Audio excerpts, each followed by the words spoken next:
Graças te damos, Pai, pela oportunidade rica e preciosa que tu nos concedes em estarmos reunidos em mais uma aula nesta noite de 21 de novembro de 2024. Obrigado pela vida, pela saúde que tu tens concedido a cada um de nós, também pelas lutas, dificuldades, adversidades, problemas. Muito obrigado, porque tudo contribui para o bem daqueles que te amam. Estamos aqui agradecidos e pedindo a Ti a graça, a fortaleza necessária para avançarmos e conquistarmos no poderoso nome de Jesus. Que esta aula esteja aos Teus cuidados, possa ter o Espírito Santo iluminar nossas mentes e os nossos corações. Ajuda-nos a tirar proveito máximo desta última aula de escatologia. Dá-nos a graça necessária. Oramos a Ti e te agradecemos com o perdão de nossos pecados em o nome de Jesus. Amém e amém. Muito bem, meus irmãos, estamos hoje, pela bondade de Deus, na nossa quarta e última aula da matéria de escatologia, módulo 3. Essa é a quarta e última aula do módulo 3 da matéria de escatologia. Então, hoje é quinta-feira, 21 de novembro de 2024, quinta-feira, 21 de novembro de 2024. Dois rápidos avisos. Bom, vocês viram ali, creio, três avisos. Primeiro aviso, vocês devem ter visto na semana passada, ou no transcurso dessa semana, na verdade, eu fiz uma postagem assim de uma certa urgência, porque com os pequenos problemas ou problemas de saúde de minha esposa, infelizmente minha mente tem dado muitas voltas, né? Porque eu estava falando aqui anteriormente aos irmãos, eu estou me desdobrando, né? Estou trabalhando em preparar as aulas, em ministrar as aulas, em atender, na medida do possível, as aulas fora, né? Porque nós temos núcleos fora daqui de Orlando.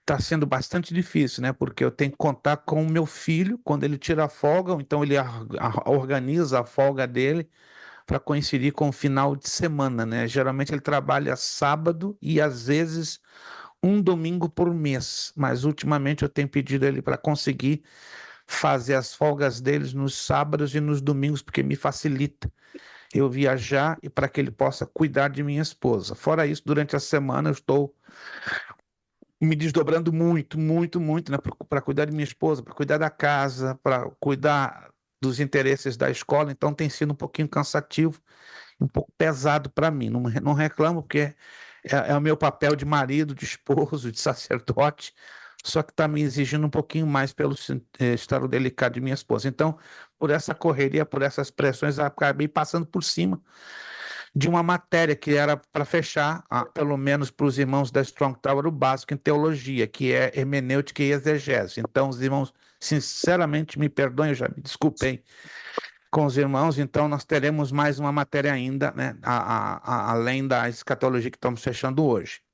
Outros sim, como eu já estava falando, eu consegui uma consulta com um médico brasileiro em Fort Lauderdale, mas coincidiu estranhamente na quinta-feira, dia 5 às 7 horas. Praticamente foi uma desistência.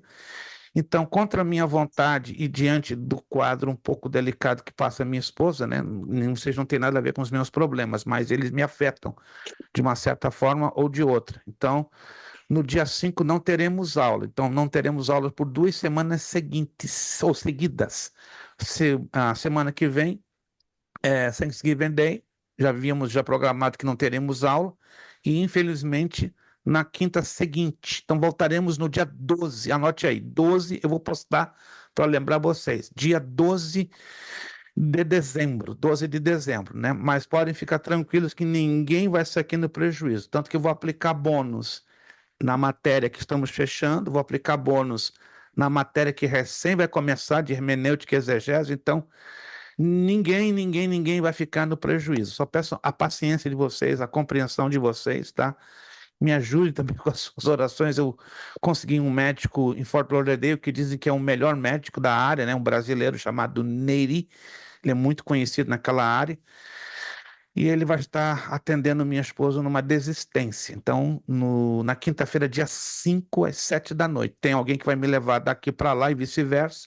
Conseguir ajuda de uma pessoa, né? Porque é complicado eu viajar com minha esposa do jeito que está, mas graças a Deus, até nisso, Deus providenciou um pastor aqui que vai me ajudar em levá-lo e trazê-lo. E a nós, no caso, né? Então, peço a vocês um pouquinho de paciência, mas a gente vai voltar às aulas no dia 12. Todos estão me entendendo, gente? Todos estão me entendendo? Alô? Alguém está aqui me entendendo? Isso, que eu tenho certeza que todos estão me entendendo. Então, não teremos quinta-feira que vem, vocês vão ter um tipo de um pequeno vacation, contra a minha vontade, né? Próxima quinta, Thanksgiving, não temos aula, e do dia 5 também, voltamos dia 12 com toda a carga. Segundo aviso, não sei se vocês olharam lá no grupo, eu fiz uma postagem de um novo grupo de slides que eu vou falar sobre hoje, o assunto da parábola das 10 virgens e o casamento judaico ligado com o arrebatamento da igreja. Então eu vou falar um pouco hoje da parábola das 10 virgens, eu coloquei já lá no grupo, tá? Os slides em PDF. Deixa eu ver se eu estou me esquecendo alguma coisa. Sim. As apostilas dos irmãos da Strong Tower, já ouvi, os irmãos Austino hoje não está aqui, né?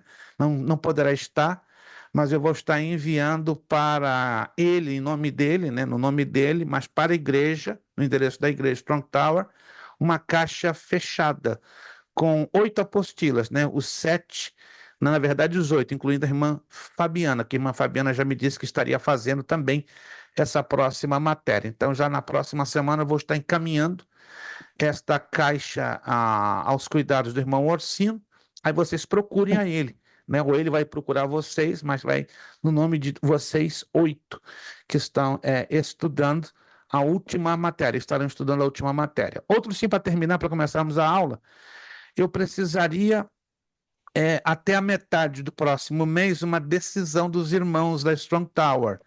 Quem vai parar no básico e quem vai continuar no médio. Ninguém é obrigado a continuar no médio. Mas quem for continuar, se possível, antes do Natal ou perto do Natal, me dá uma chamadinha ou me manda uma mensagem dizendo: pastor, vou continuar no médio. E ó, aqueles que não forem, ok, já vou entender que automaticamente vão fechar com o básico, unicamente. Isso acontecendo, então nossa turma cairá pela metade, né? Que hoje são 13 alunos, então só passaríamos a ter 6 alunos. Perfeito? Creio que todos entenderam. Qualquer dúvida, qualquer pergunta, vão lá no meu privado do WhatsApp ou me chame diretamente, que estou aqui com toda alegria para responder às perguntas ou questões da parte de vocês. Vamos então, nós vamos trabalhar hoje com a questão da parábola das 10 virgens e as duas Babilônias, né? E também sobre os Illuminati. Então, são 3 assuntos que nós temos que trabalhar hoje ainda para fecharmos esse ciclo, né? Vamos falar então sobre os Illuminati. Eu dei uma palhinha na aula passada, falar sobre as duas Babilônias e a parábola das 10 virgens. Vamos pelo mais fácil, a parábola das 10 virgens. Vamos então já colocar os slides, já para facilitar. Ok, deixa eu ver aqui. Isto. Deixa eu só agora trocar. Maravilha. Perfeito. Todos estão enxergando? Todos estão enxergando? Isso. Eu convido a vocês a abrirem suas Bíblias no Evangelho de Mateus, capítulo 25. Esse texto é bastante conhecido, muito conhecido, não é tão conhecido como o Salmo 23 ou o Salmo 91, mas vamos ao Evangelho de Mateus, capítulo de número 25. 25.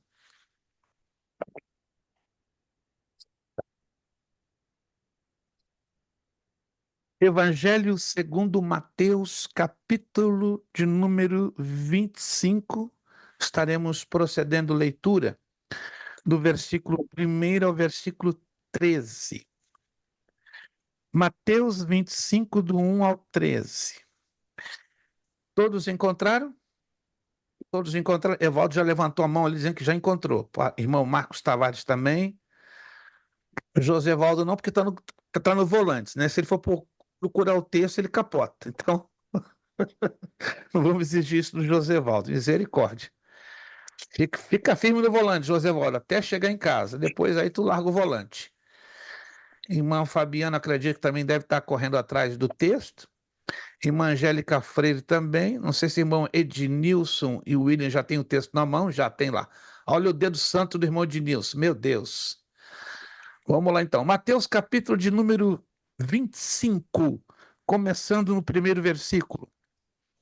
Então o reino do céu será semelhante a 10 virgens, que tomando as suas lâmpadas saíram ao encontro do esposo. E 5 delas eram prudentes e 5 loucas. As loucas, tomando as suas lâmpadas, não levaram azeite consigo, mas as prudentes levaram azeite em suas vasilhas com as suas lâmpadas. E tardando o esposo, tosquenejaram todas e adormeceram.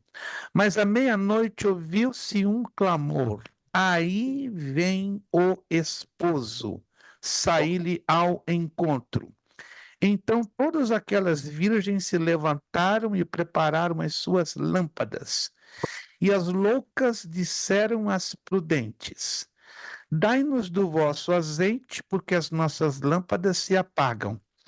Mas as prudentes responderam, dizendo: não seja caso que nos falte a nós e a vós. E diante aos que o vendem, e comprai-o para vós. E tendo elas ido comprá-lo, chegou o esposo, e as que estavam preparadas entraram com ele para as bodas, e fechou-se a porta. E depois chegaram também as outras virgens, dizendo: Senhor, Senhor, abre-nos a porta. E ele respondendo disse: em verdade vos digo que não vos conheço. Vigiai, pois, porque não sabeis o dia, nem a hora que o Filho do Homem há de vir. Esse é o texto muito conhecido da parábola das 10 virgens. Se vocês quiserem detalhes desta parte, né, a gente vai falar aqui dando a visão do casamento judaico e a combinação da visão escatológica, mas na apostila você vai encontrar entre as páginas 35 ao 37, né? Não vamos ler porque é um conteúdo muito longo, mas só para você ter uma ideia.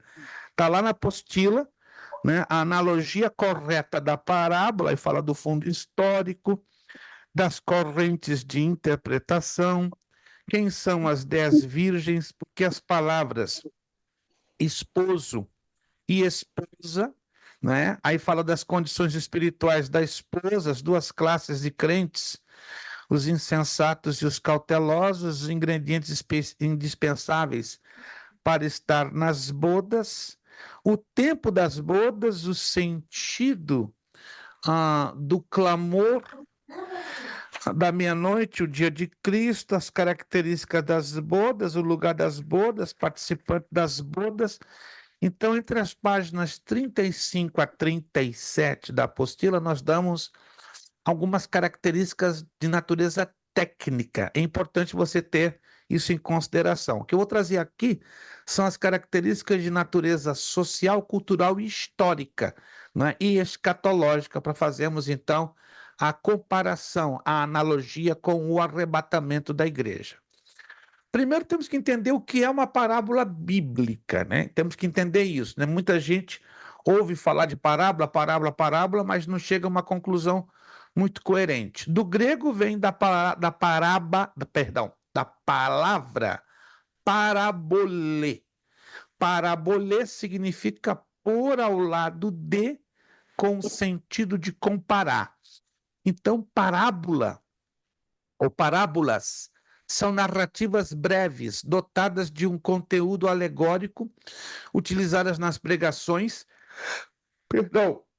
os sermões de Jesus, com a finalidade de transmitir ensinamento. Por que Jesus falava por parábolas? É uma pergunta que todos vocês fazem, né? E eu tenho feito, e aqui temos algumas respostas. Para responder perguntas e tirar dúvidas, para revelar verdades e mistérios profundos. Uso de figuras corriqueiras e de contexto para facilitar o entendimento acerca do reino de Deus e da salvação. Através de suas parábolas, Jesus tornou o caminho da salvação acessível a todos.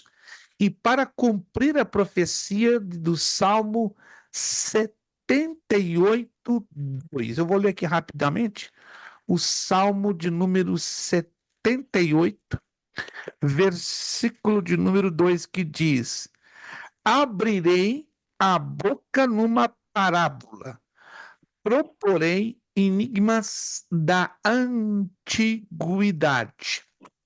Então, este Salmo 78, verso 2, cumpriu-se na pessoa do Senhor Jesus, né, que veio para ensinar-nos um grupo de mais de 50 parábolas. A pergunta que fazemos agora: todos entendiam as parábolas de Jesus? Respondemos: Jesus contava as parábolas à multidão, mas apenas dava explicação aos seus discípulos. Vemos isso em Marcos, capítulo 4, versos 33 e 34. Vamos rapidamente a Marcos, capítulo 4, verso 33 e 34, que nos diz: E com muitas parábolas tais lhes dirigia a palavra, segundo o que podiam compreender. E sem parábolas nunca lhes falava, porém tudo declarava em particular aos seus discípulos. Bastante interessante isso aqui, não é? A explicação das parábolas, quando elas não estavam inseridas na própria parábola em si, Jesus dava a explicação somente e unicamente aos seus discípulos. Mas observe que algumas dessas parábolas, Jesus mesmo, quando está fazendo a narrativa delas, ele dá explicação, mas repito, não são de todas, são de algumas. Mas os verdadeiros discípulos têm acesso à verdade, como nos ensina Mateus, capítulo 13, do verso 11 ao 15. Deus estava humilhando quem se achava sábio, mas rejeitava Jesus. Olha que interessante, né? 1 de Coríntios 1, 20, 21. O que quer dizer isso, né? Deus estava humilhando aqueles que se achavam sábios, mas os doutores da lei, os fariseus, rejeitavam a Jesus quando estava ensinando, né, as verdades sobre o reino de Deus. É o que Paulo nos fala na primeira carta aos Coríntios, capítulo 1, verso 20 e 21. Já lemos, né, o texto de Mateus 25, 1 a 13. Aí vamos entender o casamento judaico paralelo, não é, à parábola das 10 virgens. O casamento judaico ele era dividido em 3 partes. Eu já enviei este grupo de slides lá no grupo. Salve-o, por favor, salve-o, porque é interessantíssimo, tá? A primeira etapa envolvia a escolha da noiva. A segunda etapa, o contrato matrimonial e o pagamento do dote. A terceira etapa, o desposo. No hebraico, a escolha da noiva, essa etapa era chamada de Shidduchim. Shidduchim. Nós vamos lá na frente falar um pouquinho com maiores detalhes. O contrato matrimonial e o pagamento do dote, no hebraico, é chamado de eruzim. E o desposo, né, que era o momento da formalização das bodas ou do casamento, é traduzido pela palavra hebraica nesum, ou nessim. Vamos lá. Como ele era constituído esse casamento? Tinha que haver a construção da câmara nupcial e o preparo da noiva. Era marcada o dia da celebração do casamento e a surpresa da chegada do noivo, ou seja, o dia da celebração era marcado, mas a chegada do noivo era uma surpresa. Que coisa curiosa, né? Muito parecido com o arrebatamento da igreja, né? A construção da câmara nupcial e o preparo da noiva, podemos trazer em uma analogia prática para os dias de hoje, é o tempo da preparação da igreja pelo Espírito Santo, não é? O Espírito Santo tem preparado a noiva ao longo de quase 2000 anos. O dia da celebração do casamento, já sabemos que é o dia do arrebatamento, mas aí vocês vão perguntar, sabemos o dia exato do arrebatamento? Não, mas temos sinais bem evidentes, bem chamativos, que já estão nos indicando que este dia já está às portas. E ele vai se concretizar com a chegada do noivo, que é de fato, será de fato, uma surpresa, da mesma maneira que é no casamento judaico.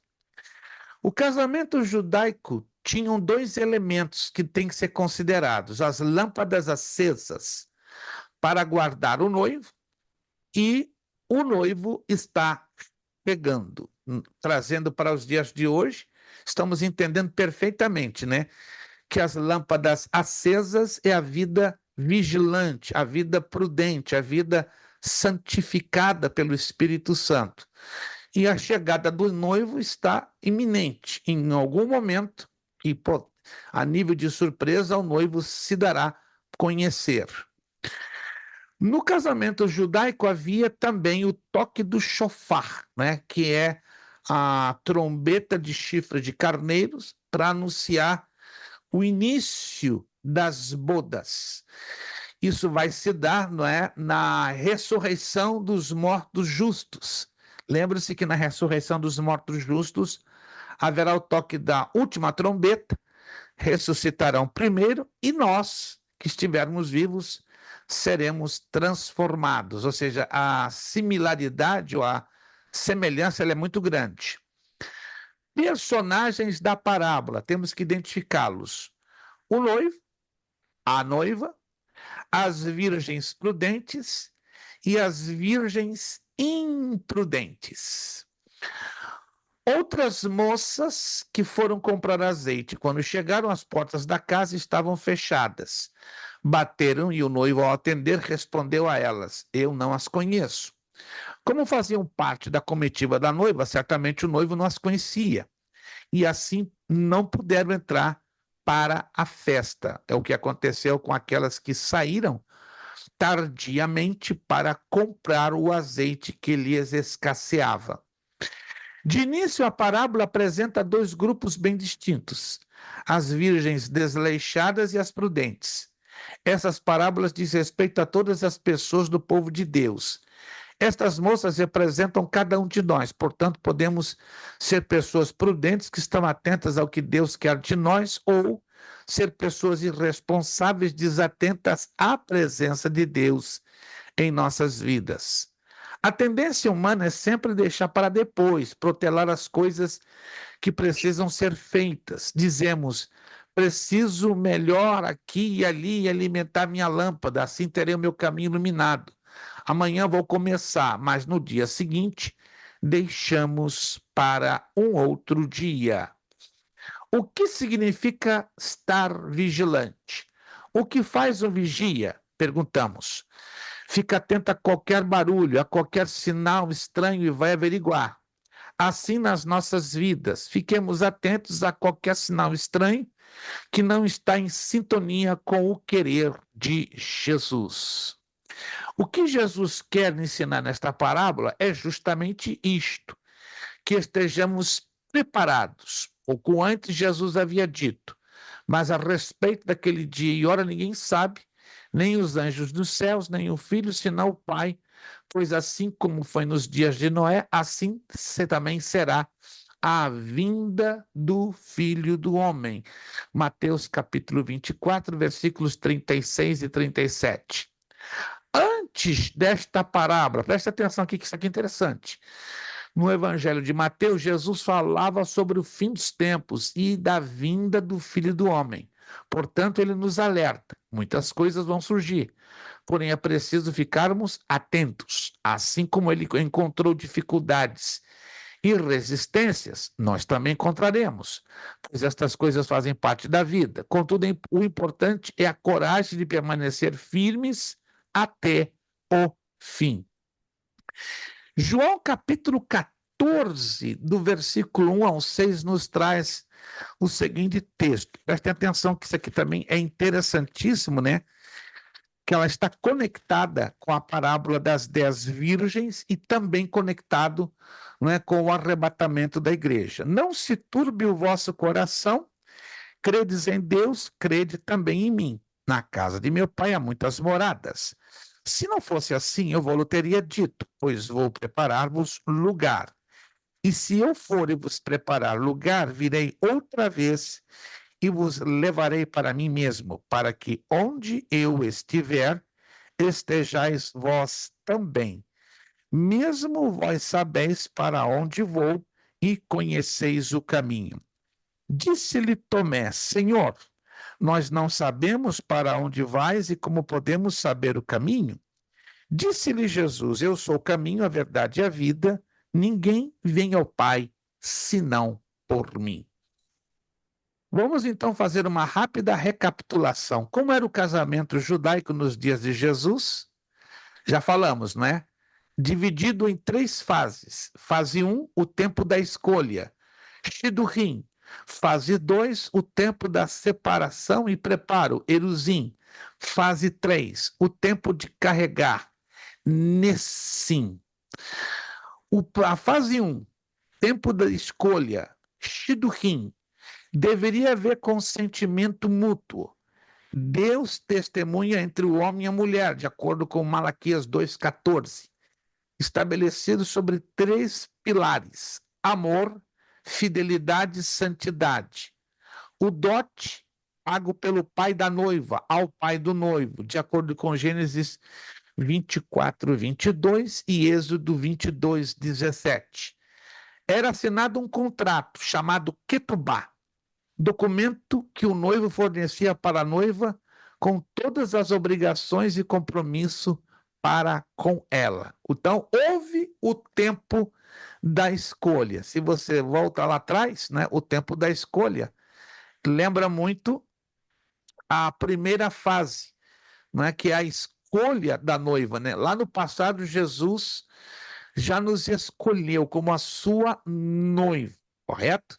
E aí vem a fase número 2. Vamos lá, então, para a fase número 2, que é o tempo da separação e do preparo. Fase 2. Compromisso de ambas as partes. Esta fase é chamada de Eruzim. Em média, durava de 1 a 2 anos. Os votos estabelecidos sobre a UPA é um canópio, tipo uma tenda, tipo de uma tenda armada. O noivo assumia um compromisso com a noiva, interessante, de retornar para oficializar o casamento, interessante. Além do ketupá, que era o contrato, olha só que isso aqui é interessante, havia a bênção do kidushi, onde os noivos bebiam um vinho especial num mesmo cálice. O noivo era o responsável por preparar um novo lar e um trabalho que garantisse o sustento da noiva e da futura família. A noiva, por outro lado, olha só, era responsável por se manter fiel, imaculada, preparando-se, separando-se e ataviando-se para o dia da festa e dos votos perante a sociedade. A noiva sabia mais ou menos a época, mas não sabia o dia exato do retorno do noivo. Somente o pai do noivo sabia o momento exato do retorno do noivo. E a noiva usava o véu em sinal de compromisso. Observem semelhanças, não é, com o arrebatamento da igreja. É muitíssimo grande, né, as semelhanças, né, que envolvem a questão da parábola das 10 virgens. Aqui essa parte aqui é interessante. Ó, somente o pai do noivo sabia o momento exato do retorno do filho. Claro, quando Jesus pronunciou esta parábola, ele estava ainda na terra, em corpo físico, humano, e ainda não havia ressuscitado em um corpo glorificado. Depois de ter ressuscitado em corpo glorificado, tendo se apresentado ao Pai, claro, ele recupera todos os seus poderes da divindade. Tanto que ele diz lá em Mateus 28, 18: todo poder ou toda autoridade me é dada no céu e na terra. A fase 3, Nessim, tempo de carregar, é o reencontro do noivo com a noiva após um período, geralmente de 1 a 2 anos. O pai do noivo, quando percebia que tudo estava pronto e correto, dava ordem ao noivo para buscar a sua noiva. O noivo entrava na cidade da noiva, acompanhado de uma comitiva tocando chofar e anunciando a chegada do noivo. O amigo vinha na frente e avisava que o noivo estava chegando. Olha, interessante, quem é o amigo na questão do arrebatamento da igreja? O Espírito Santo. A noiva seguia o noivo para a casa do pai do noivo, onde, sobre a bênção do pai do noivo, ela era conduzida para o quarto nupcial para a consumação do casamento. É a analogia perfeita das bodas do Cordeiro depois do tribunal de Cristo. Em seguida, ocorriam 7 dias de festas. Observe, bodas, de acordo com Juízes 14, 10 ao 12. Esses 7 dias de festas parecem corresponder o período da tribulação na terra, 7 anos, mas corresponderá lá no céu a 2 períodos, tribunal de Cristo e bodas do Cordeiro. O casamento judaico, portanto, ilustra o relacionamento de Jesus, o Cristo, e a sua igreja. Conforme Efésios 1:4, os crentes em Jesus são a noiva escolhida. Segunda carta aos Coríntios, capítulo 11, versículos 1 e 2. Assim como nos escolheu nele antes da fundação do mundo, para sermos santos e irrepreensíveis perante ele e em amor. Efésios 1:4. Porque zelo por vós com o zelo de Deus, visto que vos tenho preparado para vos apresentar como virgem pura a um só esposo, que é Cristo. Segunda carta aos Coríntios, capítulo 11, versículos 1 e 2. Os crentes em Cristo, portanto, devem manter-se puros para a chegada do noivo e as bodas do Cordeiro. Efésios 5, 25, 27. Nosso dote já foi pago pelo pai do noivo, o próprio sangue do Cordeiro derramado para a remissão dos nossos pecados. Primeira carta aos Coríntios, capítulo 6, versículo 20. O noivo nos alertou sobre o que estaria acontecendo na época do seu retorno. Está lá escrito em Mateus, capítulo 24. Mas somente o pai do nosso noivo sabe o momento exato. Mateus 25, 13. Jesus virá ao som das trombetas. Primeira carta aos Tessalonicenses, capítulo 4, versículos 16 ao 18. E as bodas celebradas com a noiva e muitos convidados. Apocalipse, capítulo 19, versículos 7 ao 9. Então, meus queridos irmãos, nós então observamos aqui, não é, a enorme analogia, ao enorme paralelo que existe entre o casamento judaico, não é, a parábola das 10 virgens e o arrebatamento da igreja. Alguma dúvida, alguma pergunta dentro desta temática que acabamos de abordar? Porque eu sei que para alguns aqui ouviram pela primeira vez. Quantos sabiam desta analogia nesses detalhes? Vamos lá, quantos de vocês já sabiam desta comparação? Josevaldo já sabia, Evaldo já sabia, William já sabia, já acredito que os demais ainda não sabiam, né? Então, interessante, não é muito ensinado, não é muito pregado, né? Esta visão social, cultural, conectando-se com a escatologia, mas foi uma parábola que Jesus deixou e justamente explicando, né, sobre a sua segunda vinda para a igreja. Alguma pergunta dentro dessa área? Se ficou alguma pergunta, faça agora, porque a gente vai passar então para a próxima temática. Sim, Josevaldo, abra o seu áudio, por gentileza.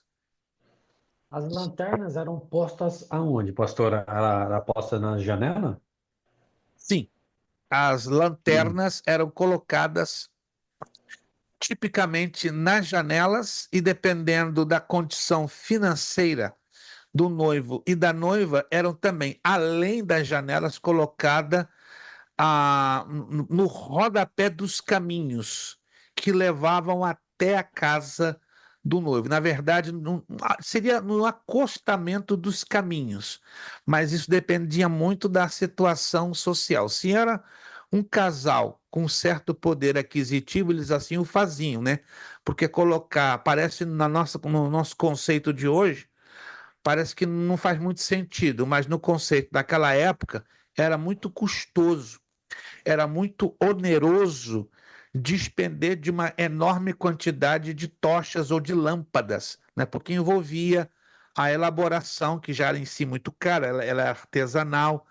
Outra coisa, era usado óleo de baleia ou óleo de um outro animal, de foca, ou de um animal que pudesse dar uma boa combustibilidade, né, para que a chama se mantivesse forte e acesa por mais de 12 horas. Então, dependendo da condição financeira do casal, sim, as lanternas ou tochas elas eram espalhadas além das janelas, também na orla dos caminhos, mas os caminhos se faziam bastante caro, bastante oneroso. Então, basicamente, eram feitas nas janelas das casas, na trajetória na direção da casa do noivo. E quando se iniciava as lanternas? Depois que o noivo fazia se propunha a noiva? Depois que fazia a proposta, exatamente. Nunca antes. Não é porque as lanternas indicam o quê? O sentido de vigilância que a Igreja de Cristo tem tido ao longo dos séculos, né? E as lanternas elas representam exatamente essas duas coisas, a vigilância, certo? E o fogo do Espírito Santo que nos mantém vigilantes, nos mantém despertos, né? Nos mantém olhando para os sinais, né? Que estão, vamos dizer assim, sendo desdobrados ao longo desta trajetória da espera, né? Da noiva esperando o noivo. Alguma outra pergunta dentro desta temática? Eu creio que, se não existem perguntas ou dúvidas, tentamos explicar de maneira bem concisa, bem compacta, bem objetiva, né? Talvez vocês já devem ter lido em outros livros ou fontes maiores detalhes, né? Mas nós estamos resumindo os mais importantes, os mais sobressalentes detalhes, perfeito? Se não há perguntas ou dúvidas dentro dessa temática, nós vamos passar agora para a questão dos Illuminati, porque essa questão ela é bem mais ampla, vai tomar um pouquinho mais de tempo e vai com certeza gerar uma quantidade grande de dúvidas. Vamos lá de novo? Deixa eu voltar aqui. Só um momentinho, tenho que trocar. Deixa eu trocar aqui os slides. Vamos lá, deixa eu ver aqui como é que eu faço. Não estou conseguindo. Só um momentinho. Ah, estou tendo um pequeno conflito aqui com os slides. Ok, consegui. Perfeito. Maravilha. Ok. Agora sim, deixa eu. Visto. Deixa eu só mudar aqui agora. Perfeito.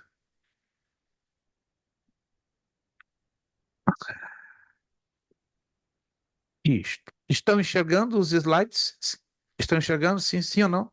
Maravilha. Vamos falar agora sobre a nova ordem mundial.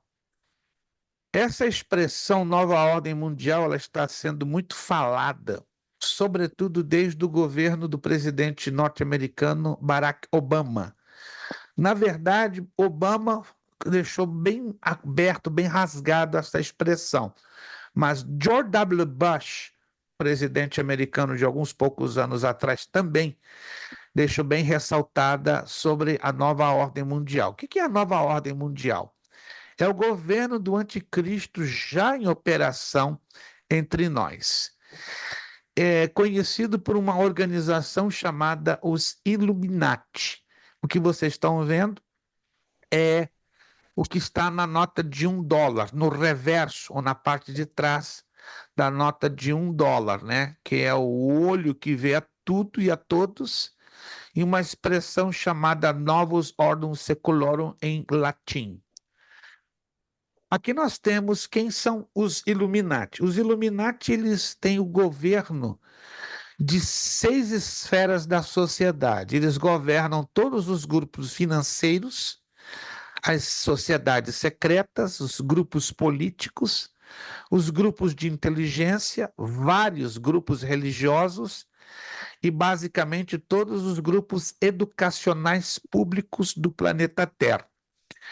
Dos grupos financeiros, o FMI, os bancos centrais, o Banco Mundial, a maioria das fundações, todas estão debaixo da autoridade dos Illuminati. As sociedades secretas nem se fala, como a franco-maçonaria, a Crânios e Ossos, a Loja do Grande Oriente, a Loja da Grande Alpina, os Cavaleiros Templários, a Ordem Real de Gardner, os Priorários de Sião e os Rosacrucianistas, também conhecidos como Rosa Cruzes. Os grupos políticos, todos, sem exceção, estão no poder dos Illuminati. Aí entram as Nações Unidas, Bilderberg, Clube de Roma, Instituto Aspen, a OTAN, a União Europeia e todas as agremiações que envolvem uniões trabalhistas. Os grupos de inteligência, sem exceção, todos, estão nas mãos, no controle dos Illuminati. CIA, KGB, FBI, a inteligência britânica, que entra o MI6 e MI5, né, o MI5 e o MI6, o crime organizado e a máfia, os cartéis de droga, tanto da Colômbia como do México, a Interpol e o Partido Comunista estão no controle dos Illuminati. Os grupos religiosos, não são todos, mas o Conselho Mundial de Igrejas, liderado pelo Vaticano, o Parlamento Mundial das Religiões, o próprio Vaticano, os grupos de nova era e de cultos, as denominações protestantes liberais, como a Igreja Unitarista, ou a Igreja da Unidade, a Igreja Bahá'í e o Templo do Entendimento, eles estão nas mãos dos Illuminati. E os grupos educacionais públicos, dentre eles a Unesco, os grupos de meio ambiente como Greenpeace, a Legião da Boa Vontade, o Instituto Esalen, muitíssimos grupos educacionais públicos estão nas mãos dos Illuminati. Como se constituiu essa ordem? Vem lá de trás, do passado. Deus Sol, Rainha dos Céus, Tamuz. Ezequiel capítulo 8 nos ensina sobre isso, né? Que é a trindade babilônica.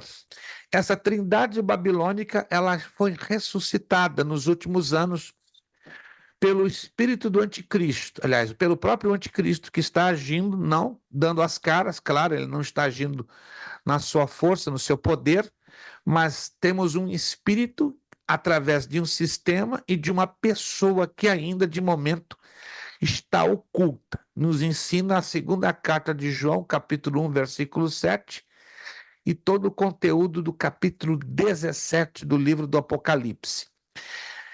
Os Illuminati é a ressurreição, então, de um sistema babilônico de religião, de adoração a Satanás e ao homem. Hoje, personificado em 13 famílias e em 7 pessoas. Eles proclamam a chamada Nova Ordem Mundial.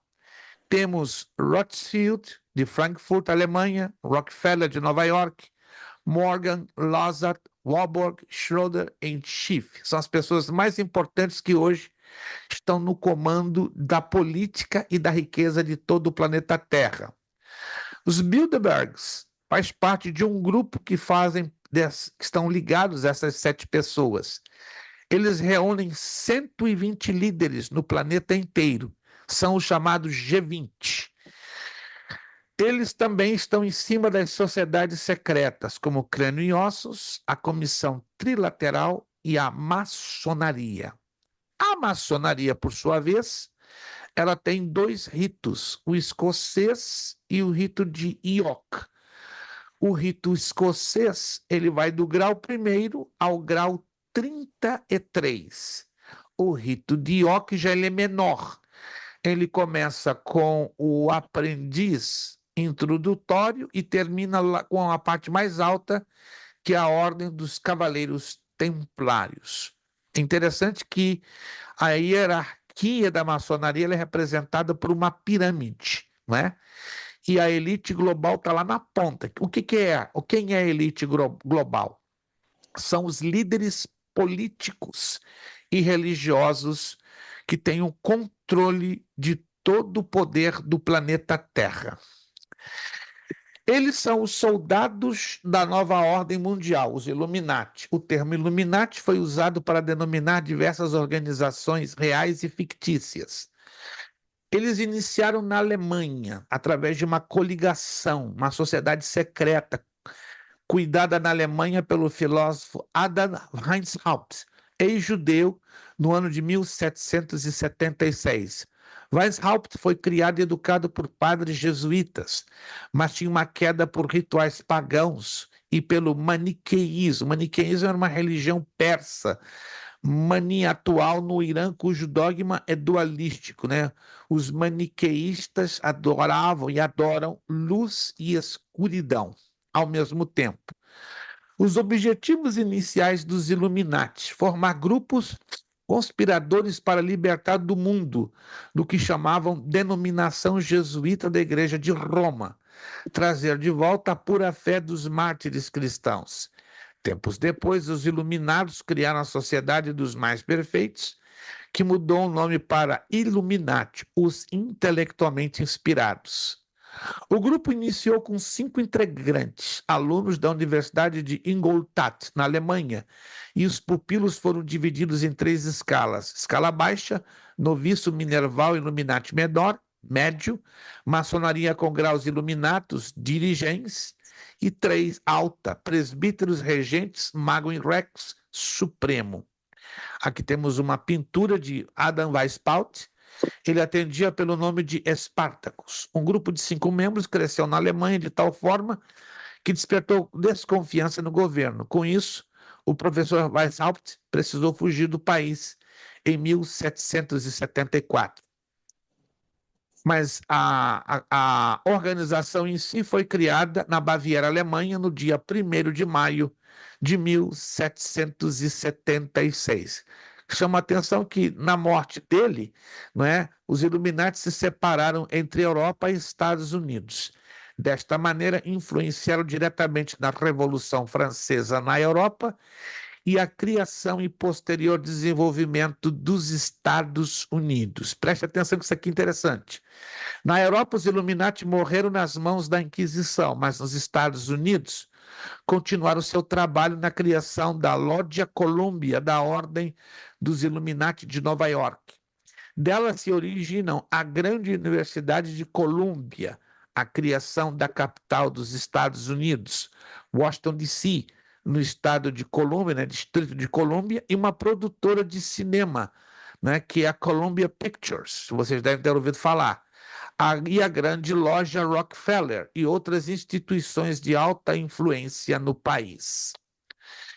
Essa é o grau de organização dos Illuminati.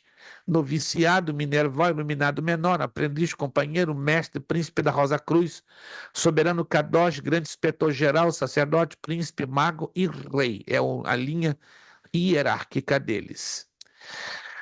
As 6 metas, 6 objetivos, né, que Adam Weishaupt descreveu que deveriam ser alcançados pelos Illuminati. Primeiro, abolição da monarquia de todo governo organizado segundo o antigo regime. 2, supressão da propriedade privada dos meios de produção para indivíduos e sociedades, com a consequente abolição das classes sociais. 3, abolição dos direitos de herança em qualquer caso. 4, destruição do conceito de patriotismo e nacionalismo e substituição por um governo mundial e de controle internacional. 5, abolição do conceito da família tradicional e clássica. E 6, proibição de qualquer tipo de religião, sobretudo a destruição da Igreja Católica Apostólica Romana, estabelecendo um ateísmo oficial. Esse símbolo já é conhecido de vocês, né? Que é o olho que tudo vê na nota de $1. Temos as conspirações, né? Um só governo mundial, através da teoria de tese, antítese e síntese, né? Interessante. A existência de um tipo de governo ou sociedade chamado tese provocaria a aparição oposta deste tipo de governo ou sociedade, qual Hegel chamou de antítese. A tese e a antítese começariam naturalmente a lutar uma contra a outra, já que eram exatamente sistemas opostos, e, portanto, veriam os assuntos em forma diferente.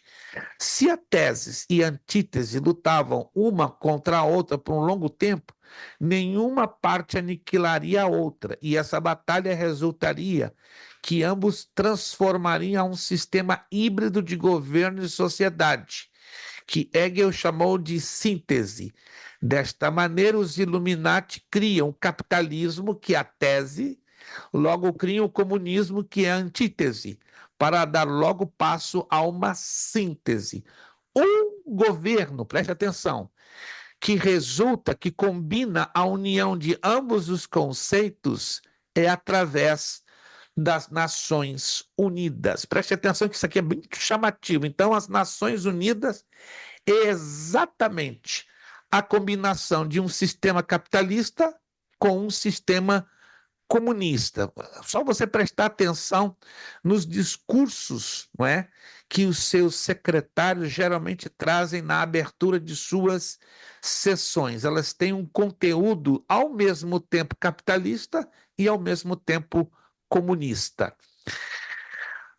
Com respeito a ter uma única economia, criação da União Europeia, inicialmente com 10 países, criação de uma moeda única, o euro, controle mundial de produtos através do código de barras, economia globalizada, criação de mercados comuns e o controle das bolsas de comércio mundiais. Uma só religião. A nova era, criada pela Sociedade Teosófica em 1875 por Helena Blavatsky, relacionada diretamente com os Illuminati, tem uma tendência a uma aglomeração de todas as religiões em uma só. O movimento ecumênico liderado pela Igreja Católica, a criação de uma onda de terror relacionada com religiões fundamentalistas, cristianismo, islamismo e judaísmo. E a intolerância às religiões fundamentalistas por serem perigosas para a sociedade. Temos a foto de Karol Wojtyła, João Paulo II, que foi o que implementou o desenvolvimento do ecumenismo no mundo. Nós temos aqui a expansão dos Illuminati para o mundo, as suas influências na Revolução Francesa, na Revolução Russa de 1917 e no nascimento dos Estados Unidos da América. Temos alguns projetos camuflados pelos Illuminati, tais como o presidente Franklin Delano Roosevelt, maçom grau 33, incluiu algumas informações na nota de $1 sobre a Segunda Guerra Mundial. No dia 18 de fevereiro de 1991, o jornal Los Angeles Times publicou o discurso de Bush sobre o Estado da União. ele disse: é uma grande ideia, uma nova ordem mundial, onde diversas nações se unem em uma causa comum para realizar as aspirações universais da humanidade, paz e segurança, liberdade e autoridade da lei. Somente os Estados Unidos, note isso, somente os Estados Unidos da América têm ambos a posição moral e os meios para respaldá-la. Muito interessante e curioso. Quem são as famílias que hoje controlam o planeta, né? Rothschild, Rockefeller, Astor, Bundy, Collins DuPont, Freeman, Kennedy, Lee, Onassis, Vandu, Russell. A 13ª família é aquela que os Illuminatis acreditam ser a linha do sangue de Jesus Cristo, os Merovingian.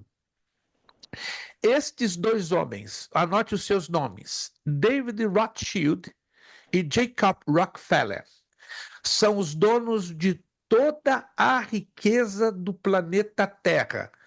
Digam que Elon Musk é um homem rico, digam que Bill Gates é um homem rico, digam que a Apple é uma companhia riquíssima, mas o dinheiro do planeta, ele é todinho controlado por esses dois homens, David Rothschild e Jacob Rockefeller. São Illuminatis, eles têm todo o controle financeiro do planeta Terra. E estão, claro, por detrás dele já está o anticristo, dando as regrinhas, né, para com que as coisas estejam nos seus devidos lugares, para quando ele se manifestar, os 10 países, na ocasião que a União Europeia estará, entregarão o governo nas mãos do anticristo, já com tudo unificado, economia unificada, religião unificada, política unificada. No Brasil, temos um representante chamado Flávio Coutrin e dirige a Fundação Delta. Só você pesquisar, coloca lá no Google Flávio Coutrin, Fundação Delta, vai dar algumas informações. Interessante que não são muitas, mas você vai encontrar algumas informações. Essa é a página dos Illuminati no Brasil, tá? Só para você ter uma ideia como é que eles são bem organizados.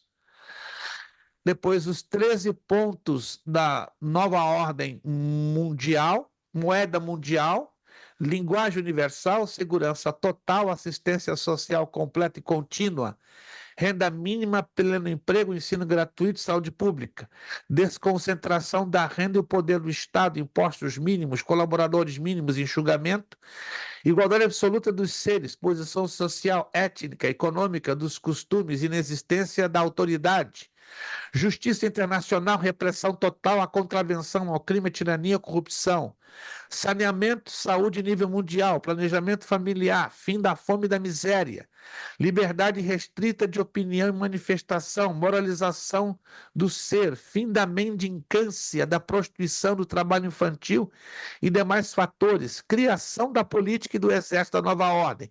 Esses são os 13 pontos para a nova ordem mundial. Se você vai lá no site da Agenda 2030, vai aparecer esses 13 pontos, mais outros pontos que vão fechar a Agenda 2030. Esses são os conceitos de conspiração. A famosa nota de $1, né? Que visita, né, basicamente as carteiras, as nossas carteiras, né? Alguns são privilegiados por terem a de 50 e a de 100, visitando com mais frequência, mas essa é a mais conhecida, né? Quem não conhece a nota de $1, meu Deus, tá com sério problema. É a nota que mais é conhecida. Eu tenho certeza que 2 vezes por semana ela está na sua carteira. Ela vai e volta, ela vai e volta, ela vai e volta. Já de 100 a 50 eu não posso nem dizer, né? Porque é de acordo com a bondade e a misericórdia de Deus. Vamos ver o que cada parte desta nota de $1 nos explica. Número 1, o olho que tudo vê. Está aqui. O olho que tudo vê. Muitos julgam que é a Trindade, Pai, Filho e Espírito Santo, mas não. É o deus egípcio Horus. Número 2, a pirâmide de tijolos iguais. Número 3, a inscrição Novus Ordo Secularum, nova ordem mundial. Número 4, 13 estrelas apontando para as 13 colônias americanas, 13 frutos e folhas. Número 6, 13 listras verticais. Número 7, 13 flechas. E número 8, está aqui no cantinho, que não aparece, né? Que é a coruja. Tá aqui a coruja, ó, tá aqui no cantinho. Se você pega uma lupa de um aumento de 15 a 20 vezes, você vai vê-la bem nitidamente lá no cantinho esquerdo do número 1 da nota, bem na parte da frente, que ela representa a adoração do Sotoboêmia, a adoração a essa entidade babilônica. O olho que tudo vê fala da elite da humanidade, maçonaria. Tijolos idênticos, população, novos órgãos secularam, nova ordem do século. As 13 estrelas, frutos, folhas, flechas, as 13 camadas representam as 13 linhagens dos Illuminati.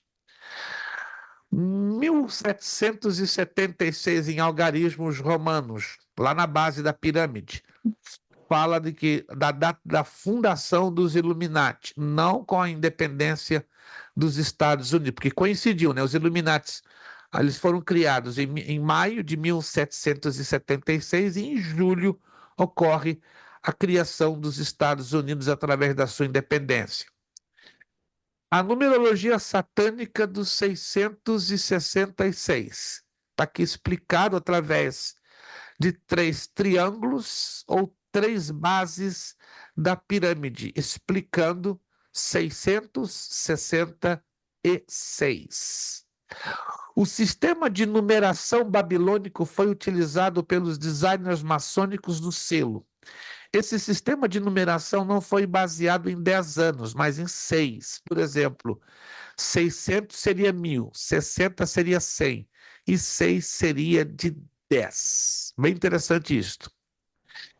Isso aqui eu já mostrei para vocês, né, que são as notas de 5, 10, 20 e 100 dólares. Parece que é uma montagem, não é não. Só você pegar a nota de 5, a de 10, a de 20, a de 100 e você vai ver todos esses aspectos. A de 5, as torres gêmeas intactas, perfeitas.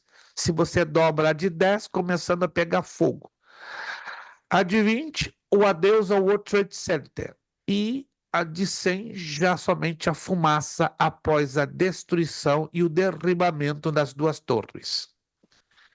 Aqui as imagens do que aconteceu, tá? O momento da nota de 20, da nota de 10 e da nota de 20, que foi o bombardeio, né, o suposto bombardeio ao Pentágono.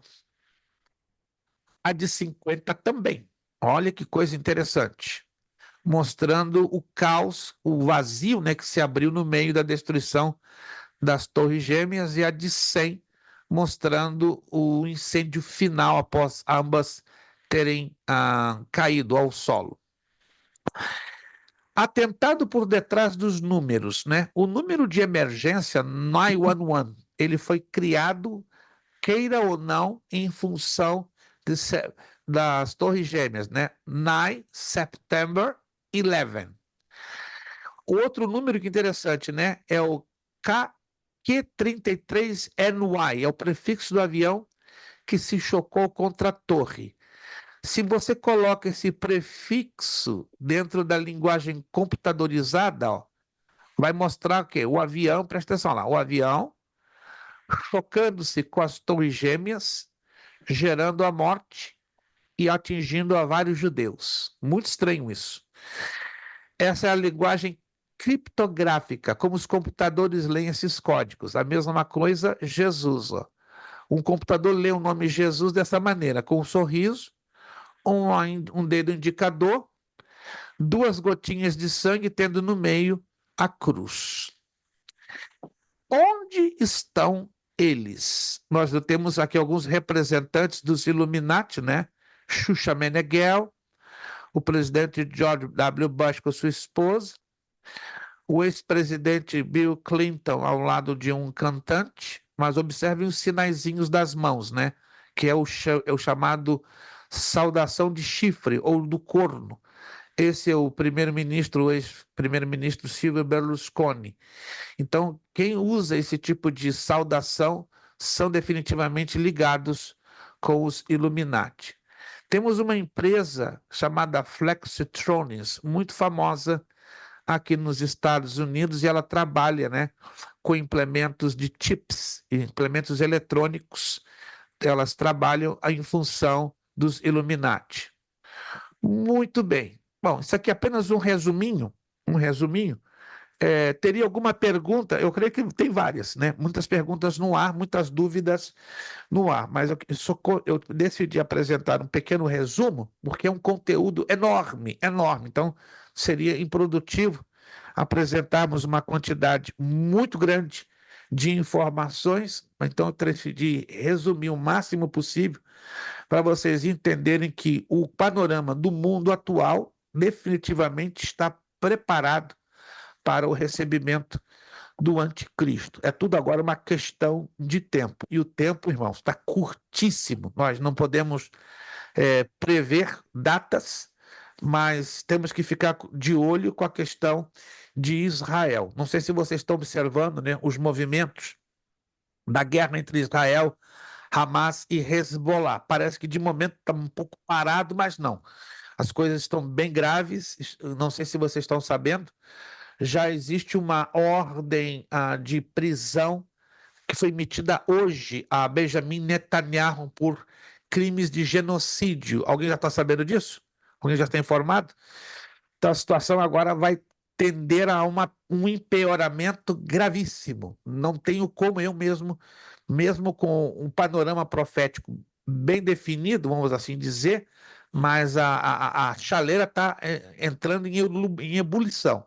O que vai acontecer nos próximos dias e semanas é até muito difícil dizer nem por alto, mas as coisas estão cada dia piores e vão piorar numa proporção fantástica, né? Não me atrevo a dizer que em algum momento vai se dar um acordo de paz. Não posso afirmar o tempo, dias, semanas ou meses, mas acontecendo esse acordo de paz, as coisas vão entrar num outro rumo. Que rumo? A manifestação do anticristo. Mas temos que aguardar, estamos vigiando em oração, né? Uma pena que a igreja de Cristo na face da terra, pouquíssimo, está percebendo a gravidade do momento que estamos vivendo.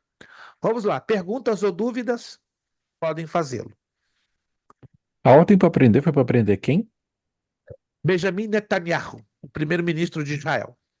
Assim, não, eu sabia que ele havia sido, que eles haviam declarado que Israel cometeu crimes de guerra e tinha uma Nós sabemos discussão que grande isso é sobre tudo isso uma aí. manipulação da mídia, né, com o objetivo de incriminar e complicar a vida de Israel. Ou seja, o próximo passo já está sendo dado, né, que é incriminar o primeiro-ministro de Israel, incriminar a Israel e fazendo com que a opinião pública internacional toda ela dê as costas à nação de Israel. Claro, né? É óbvio, nós sabemos disso, que o presidente eleito Donald Trump vai tomar partido dessa situação, né? Vai ser o único país que, depois de toda essa rejeição internacional, que vai estar dando apoio a Israel. Mas depois também vai haver uma pressão insuportável sobre os Estados Unidos, sobre Donald Trump, e Israel vai acabar completamente sozinho na questão do seu apoio. Vamos lá. Perguntas, dúvidas, abordagens. Josevaldo, solta aí o seu míssil. Ó, pastor, também e com as coisas na Ucrânia estão esquentando também, né? Ainda mais agora Estão que esquentando, estão o ganhando também. Biden, o Biden aprovou a Ucrânia usar mísseis de longo alcance e agora eu estava vendo um comentário que era proibido por guerra usarem minas terrestres. E o Biden Exatamente. aprovou o uso de minas terrestres lá também. Então, a chapa na Ucrânia tá esquentando também. E, e a Rússia, acho que foi ontem ou anteontem, já lançou o primeiro míssil intercontinental na Ucrânia, né? Então E a a, coisa e tá a, bem esquisita lá.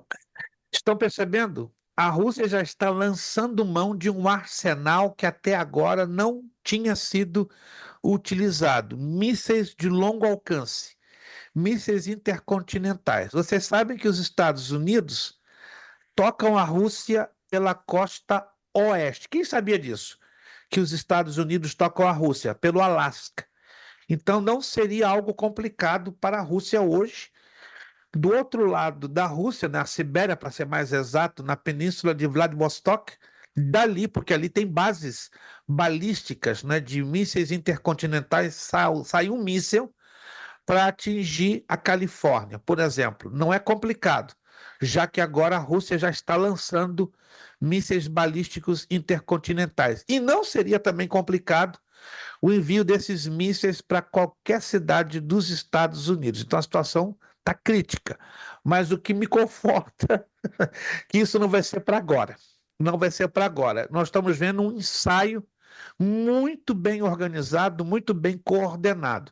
O pior realmente vai arrebentar ou vai acontecer no período da grande tribulação. Então, tudo que nós estamos vendo hoje é um ensaio perfeito para ser usado com toda a selvageria, com todo o nível de destruição dentro da grande tribulação. Alguma outra pergunta, abordagem, colocação, dúvida? Pode fazê-lo, por gentileza. Vamos lá. É só o Josevaldo hoje? O que é isso? Josevaldo ficou 2 aulas ausente, ele está descarregando o atrasado. Então, por favor, ajudem-me. Não deixa só. Não estou dizendo que o Josevaldo não possa falar. Fico feliz que ele está despertado para o negócio. Mas eu acredito que os demais irmãos também têm as suas perguntas e as suas dúvidas. Josevaldo, pode soltar. Eu também concordo com o pastor. Eu acho que o que está acontecendo, tudo, é só um, O é só um ensaio. ensaio só. É só um ensaio. Yeah. Não vai acontecer um negocinho aqui, um negocinho ali, mas não é só para quem chegar ali depois instituir a paz. O grosso realmente será na grande tribulação, não será para esta época e nem próximo, se assim eu posso me atrever a dizer, do arrebatamento, né? Porque o arrebatamento está bem próximo, certo? Mas o grosso, o caótico, a loucura completa que vai ser desatada sobre esse planeta, definitivamente se dará no período da grande tribulação. Alguma outra pergunta ou questão? Porque a gente vai avançar agora sobre as duas Babilônias. Né? A gente vai fechar, né, com o tempinho que nós temos aqui, com as duas Babilônias, que eu acredito que é uma questão que gera muitas perguntas, muitas dúvidas. Quantos de vocês sabiam? Está lá no livro do Apocalipse. Fala sobre duas Babilônias. Vamos lá. Alguém de vocês sabiam que ali no livro do Apocalipse fala sobre duas Babilônias? O William está dizendo que não sabia. Quem sabia que o livro do Apocalipse fala de duas Babilônias? Só o pastor Jurandir, né? Que eu vi, não, eu vi, acredito que ele já sabia. Os demais não sabiam. Perfeito. Então nós vamos entrar nessa questãozinha para fechar, não é? A nossa matéria de escatologia teria muito mais coisa para a gente trabalhar em cima, mas a gente só vai ficar com esse conteúdo que é mais, acredito, do que suficiente para dar uma visão bastante panorâmica e ao mesmo tempo detalhada. Apocalipse capítulo 17. Abra lá. Nós vamos mostrar uma Babilônia. São duas Babilônias. Se quiserem anotar em algum lugar, o capítulo 17 fala de uma Babilônia religiosa, uma Babilônia eclesiástica. E o capítulo 18 fala de uma Babilônia comercial. A Babilônia do capítulo 17, todinha ela, fala da Igreja Católica Apostólica Romana. É o Vaticano. Então, o capítulo 17 do Apocalipse está todinho ligado ao Estado do Vaticano. O capítulo 18, que é a Babilônia comercial, está ligado ao país do Iraque, que no passado era conhecido como Babilônia, mas hoje, nos presentes dias, é chamado de Iraque. Então vamos ver na Bíblia o que identifica, o que diferencia a Babilônia religiosa, espiritual, da Babilônia comercial e política. Apocalipse capítulo 17. Os 17 minutos que temos aqui adiante, nós vamos apreciar esse capítulo. Se você puder abrir a sua Bíblia no livro do Apocalipse, capítulo 17. Capítulo 17. O que nos chama a atenção é que João tem essa visão ligado com a segunda parte da tribulação, ou seja, quando as taças da ira de Deus estão para ser derramadas sobre o planeta. Capítulo 17, livro do Apocalipse, começando no versículo 1. E veio um dos 7 anjos que tinham as 7 taças e falou comigo, dizendo-me: vem mostrar-te-ei a condenação da grande prostituta que está sentada sobre muitas águas. Anote aí, as 7 taças aí estão indicando que este juízo sobre a Babilônia espiritual eclesiástica se dará na segunda parte da tribulação, ou necessariamente os últimos 3 anos e meio, ou a grande tribulação. A prostituta é a imagem da Igreja Católica, que está sentada sobre muitas águas. Esse muitas águas é a influência da Igreja Romana sobre as nações do mundo e, sobretudo, na Europa. Versículo 2 e 3 nos dá a melhor explicação. Preste atenção no que diz o versículo 2 e 3. Com a qual se prostituíam os reis da terra, e com os que habitam na terra se bebedaram com o vinho da sua prostituição. Interessante isso aqui. Versículo 3. Levou-me em espírito a um deserto e vi uma mulher assentada sobre uma besta de cor escarlate, que estava cheia de nomes de blasfêmia, tinha 7 cabeças e 10 chifres. Mulher, fala de prostituta, fala da Igreja Católica. A besta de cor escarlate, uma das cores do Vaticano, que estava cheia de nomes de blasfêmia, 7 cabeças, as 7 colinas sobre as quais repousam a cidade de Roma, do ladinho está o estado do Vaticano. 10 chifres, 10 governantes que vão entregar o governo na mão do anticristo. Versículo 4, e a mulher estava vestida de púrpura de escarlata, as cores do Vaticano, ou seja, púrpura, quem usa púrpura? Os cardeais, escarlata, os bispos, adornada com ouro, a riqueza que o Vaticano roubou nas 9 cruzadas, extraindo todo o ouro ali da Terra Santa, e pedras preciosas e pérolas, e tinha na mão um cálice de ouro, cheio das abominações e da imundícia da sua prostituição. Versículo 5, e na sua testa estava escrito o nome, mistério, a grande Babilônia, a mãe das prostituições e abominações da terra. Versículo 6, olha aqui o detalhe. Eu vi que a mulher estava embriagada do sangue dos santos e o sangue das testemunhas de Jesus, a perseguição que a Igreja Católica tem lançado, né, sobre a Igreja ao longo dos séculos, seja através da Inquisição espanhola, da Inquisição italiana, das perseguições aos judeus na face da terra, tudo perpetrado e tudo direcionado pela prostituta a Igreja Católica Apostólica Romana. Versículo 7. E o anjo me disse, porque te admiras, eu te direi o mistério da mulher e da besta que atrás, a qual tem 7 cabeças e 10 chifres. De novo, né? 7 cabeças, 7 colinas, 10 chifres, 10 países. A besta que viste foi e já não é, e há de subir do abismo, irá à perdição.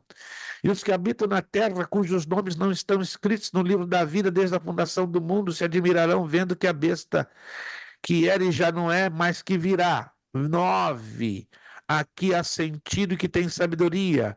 As 7 cabeças são 7 montes sobre as quais a mulher está assentada. mulher assentada, o Vaticano governando. E são também 7 reis, 5 já caíram e um existe, o outro não é vindo, e quando vier, convém que dure um pouco de tempo. Aqui fala dos níveis de governo que o Vaticano e, ao mesmo tempo, tiveram o Império Romano. E a besta que era e já não é, ela também é o oitavo, e a do 7 vai à perdição. Versículo 12, atenção aqui, o versículo 12. E os 10 chifres, as 10 nações, que vistos são 10 reis que ainda não receberam o reino, mas receberão o poder como reis por 1 hora, 7 anos, juntamente com a besta. Versículo 13. Estes têm o mesmo intento, entregarão o seu poder e autoridade à besta. Então, a besta, o primeiro o anticristo, né? O que sai do mar, o que vai governar sobre a União Europeia, vai fazer um conchavo, vai fazer um pacto também com a Igreja Católica Apostólica Romana. 14. Estes combaterão contra o Cordeiro, e o Cordeiro os vencerá, porque é Senhor dos senhores e o Rei dos reis. Vencerão os que estão com ele, chamados, eleitos e fiéis. Versículo 15. E disse-me: as águas que viste, onde se assenta a prostituta, são povos e multidões, e nações e línguas. Agora, olha o detalhe aqui, interessante.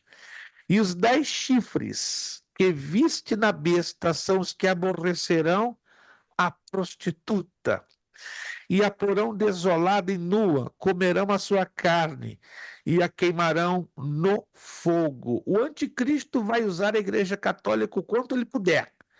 Mas vai chegar um momento que o próprio anticristo vai destruir a Igreja Católica. Estranho isso, né? Mas está bem claro aqui nas Escrituras. Versículo 17. Porque Deus tem posto em seu coração que cumpra o seu intento e tem uma mesma ideia, que deem a besta do seu reino, até que se cumpram as palavras de Deus. E a mulher que viste é a grande cidade que reina sobre os reis da terra. Que cidade é essa? A cidade do Vaticano. É importante separar o Vaticano de Roma, embora há uma ligação histórica, cultural muito grande, mas no campo da profecia temos que separar Roma da cidade do Vaticano. Apesar da proximidade, estão colados, certo? Mas Roma vai exercer o poder político e a cidade do Vaticano o poder espiritual. Capítulo 18 do livro do Apocalipse. Não vou entrar nos detalhes, porque são 24 versículos, nós vamos ler alguns versículos apenas. Capítulo 18. E depois destas coisas vi descer do céu outro anjo que tinha grande poder, e a terra foi iluminada com a sua glória.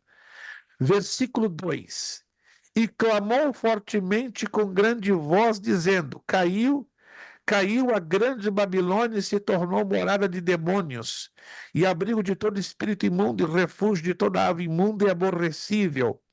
Porque todas as nações beberam do vinho da ira da sua prostituição, os reis da terra se prostituíram com ela, e os mercadores da terra se enriqueceram com a abundância de suas delícias. Esse versículo 3 está falando de que? Comércio, poder econômico.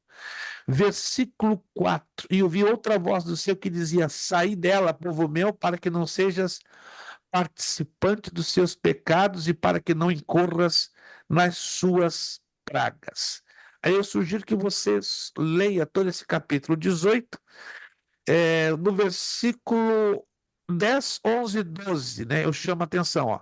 Estarão de longe pelo temor do seu tormento, dizendo: ai, ai daquela grande Babilônia, aquela forte cidade, pois numa hora veio o seu juízo, e sobre ela chora e lamento os mercadores da terra, porque ninguém mais compra as suas mercadorias de ouro, de prata, de pedras preciosas e de pérolas, e de linho fino, e de púrpura, e de cera, e de escarlata, e toda madeira dorífera, todo vaso de marfim, todo vaso de madeira preciosíssima, de bronze, de ferro e de mármore. E aí dá toda a descrição do poderio financeiro, do poderio econômico que tem representado o Iraque. Não sei se vocês estão se lembrando, alguns anos atrás, não muito tempo, creio que 4, 5 anos atrás, o dinheiro do Iraque estava valendo muito dinheiro. Se não me engano, era o dinar.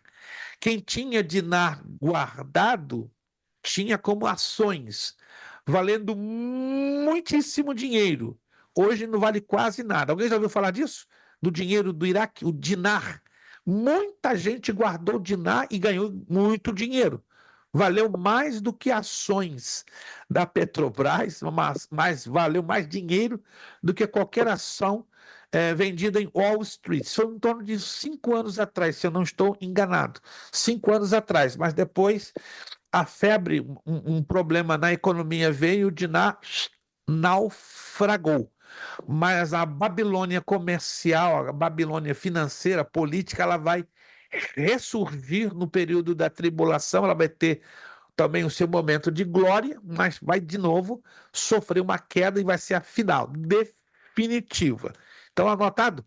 Capítulo 17, Babilônia eclesiástica espiritual, o Vaticano. E capítulo 18, o Iraque.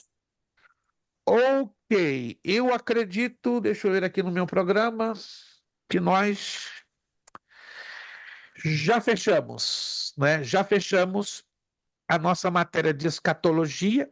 Vocês viram lá no grupo, eu já fiz uma postagem lembrando a vocês, ou relembrando a vocês. Tá aqui, deixa aqui. Ok. O prazo para entrega das perguntas do questionário de escatologia bíblica. Já viram lá no grupo? Sexta-feira, 20 de dezembro. Não haverá prorrogações. E somente as perguntas do número 1 ao número 30. Então vocês vão ter quase um mês pela frente, né? Hoje são 21, então dia 20 é o último dia. Só mandem as respostas, mandem elas numeradinhas, né? Número 1, 2, 3, 4. Eu vou entender que no momento que você numerar as respostas, está se referindo à resposta da questão 1, resposta da questão 2, resposta da questão 3 e assim por diante. Então façam um esforço para não passarem da data. Se passarem da data, lamentavelmente, você não vai ter nota nesta matéria. Bom, vou repetir o aviso, né, que eu falei no início, para quem chegou atrasado ou para quem não pegou, embora está sendo gravado.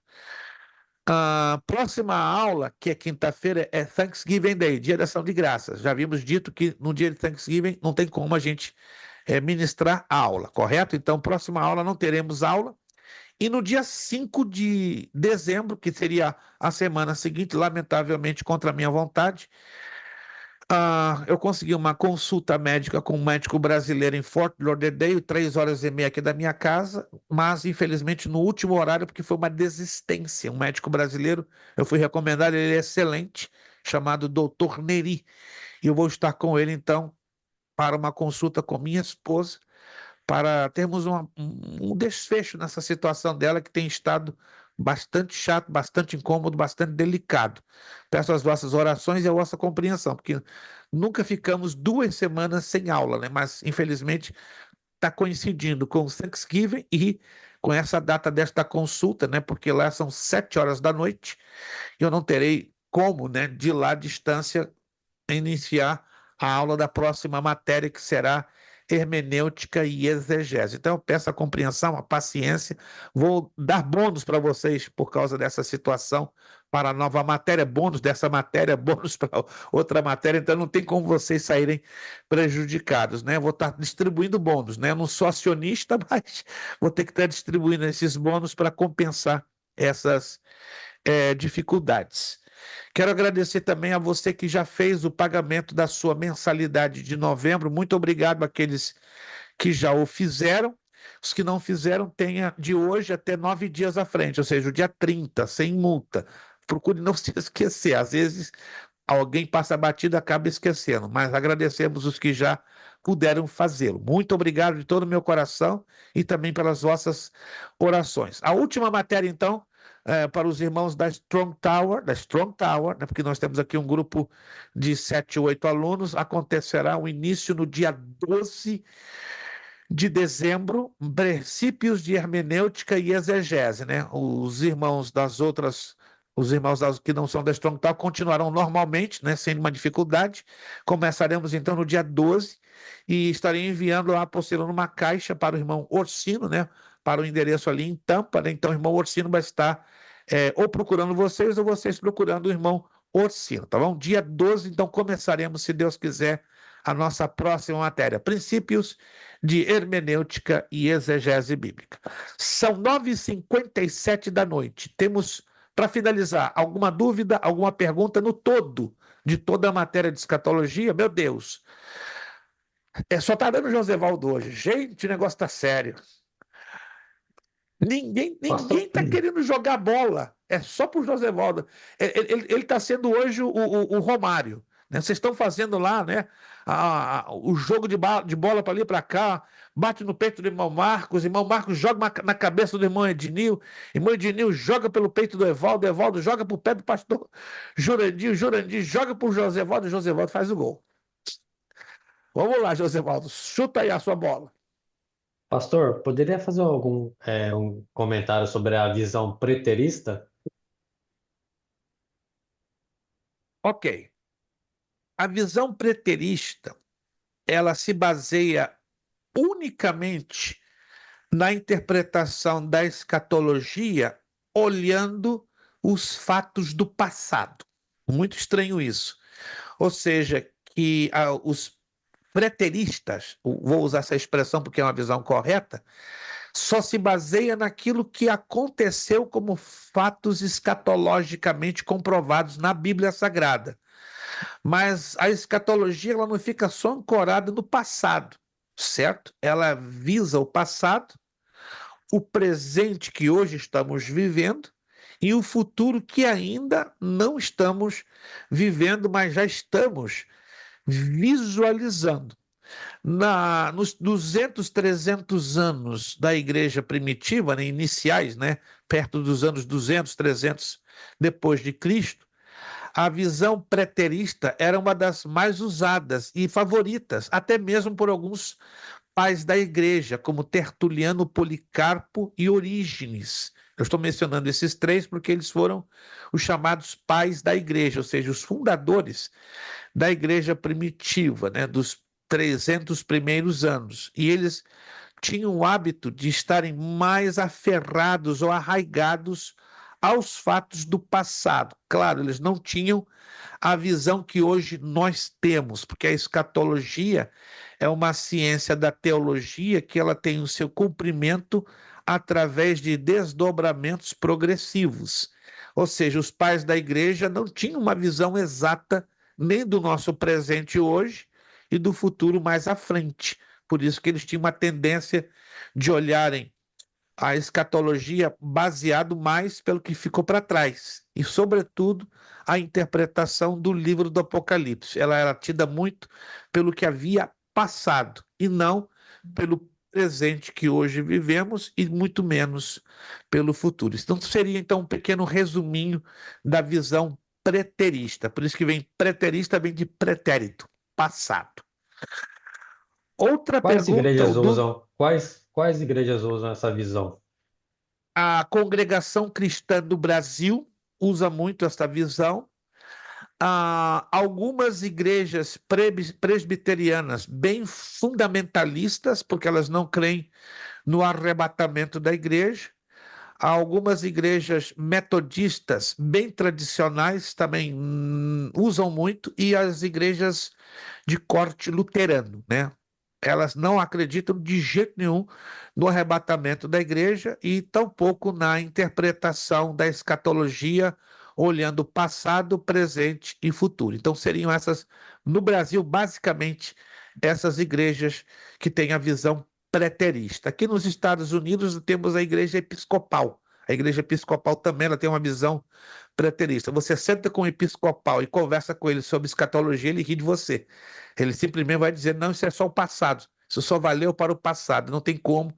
Eles não acreditam na segunda vinda de Jesus de jeito nenhum. Ou seja, eles veem a escatologia como um prisma unicamente voltado para o passado. É um pouco triste isso, mas essa visão ela é ainda muito amada pelas igrejas de corte fundamentalista e bem tradicional. 10:02. Alguma outra pergunta para salvar a pele do Josevaldo? Pastor Jurandir tem uma pergunta. Vamos lá. Pastor, uma muito rápida. Sim. Veremos ou não uma terceira guerra mundial? Não. Sob hipótese nenhuma. É o que Josevaldo abordou estamos vendo ensaios sérios, muito sérios. Mas a Terceira Guerra Mundial não será para a igreja. Deus não nos destinou para a ira, senão para a salvação em Cristo Jesus. Primeira carta aos Tessalonicenses, capítulo 5, versículo 9. A Terceira Guerra Mundial, ela vai existir e ela é a batalha do Armagedon. Só que ela não vai chegar no seu final, porque Jesus, descendo dos céus com a igreja glorificada, ele, o Senhor Jesus, vai abortar a continuidade desta Terceira Guerra Mundial. Mas respondendo, sim, ela vai existir, mas não agora. Ela vai estar exatamente no final da grande tribulação, que será a Batalha do Armagedon. Outra pergunta, para fechar tudo. Se temos uma ou duas?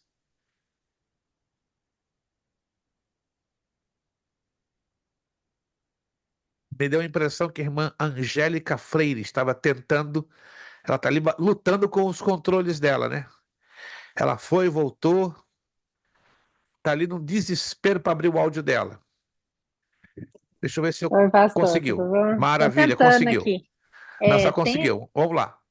tem algum movimento em relação à ONU, a essa paz, ou, assim, ou até agora todo mundo está quieto?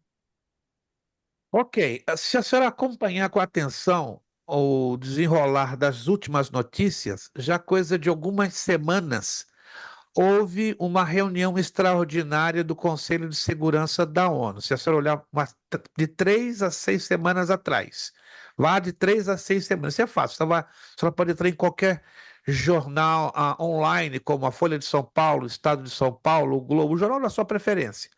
Aí procura voltar de 3 a 6 semanas, e a senhora vai bater exatamente numa reunião de caráter extraordinário que teve na ONU. E esta reunião bateu forte na tecla, aliás, em dois temas.